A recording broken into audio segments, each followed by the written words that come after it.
இந்த காவிரி நீர் பிரச்சனையை பற்றி ஒரு சில கருத்துக்களை நான் கூற விரும்புகின்றேன்.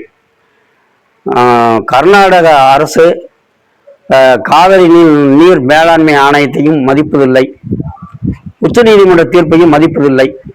இதற்கு முந்தைய அரசுகள், ஆட்சி ஆண்ட காலங்களில் அரசுகள் கர்நாடக அரசிடம் தமிழகத்திற்கு தண்ணீர் திறந்து விட வேண்டும் என்று ஒரு கோரிக்கை வைப்பார்கள்.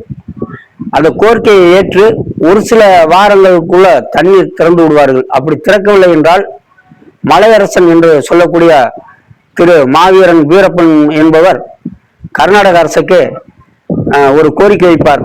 தமிழக அரசு மக்களும் தமிழ்நாட்டுடைய மக்களும் கர்நாடக மக்களும் ஒருவாய் பிள்ளைகள் போல் எங்கு உள்ள அந்த விவசாயிகள், என் பிள்ளைகள் நீர் இல்லாமல் விவசாயம் செய்ய முடியாமல் மிகவும் தவித்துக் கொண்டு இருக்கின்றது.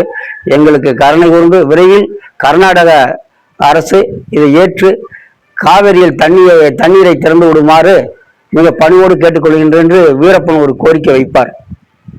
அந்த கோரிக்கையை ஏற்று ஒரு சில தினங்களில் காவிரி நீரை கர்நாடக அரசு தமிழகத்துக்கு திறந்து விடும்.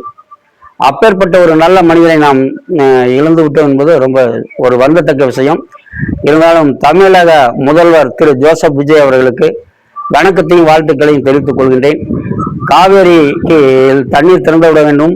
எங்களுடைய விவசாயங்களும் மழையை பெய்த்து விட்டதால் மழையில்லா வறண்டு போயிருப்பதால் காவிரியில் நீர் திறந்து விட்டால் தான் நாங்கள் விவசாயம் பண்ண முடியும், உணவு தயாரிக்க முடியும், டெல்டா பகுதி செழிப்படையும் என்பது ஒரு கோரிக்கையை கர்நாடக அரசு முதல்வரிடத்தில் நேரில் சென்று ஒரு கோரிக்கை மனுவை கொடுக்குமாறு பணிவோடு கேட்டுக்கொள்கின்றேன்.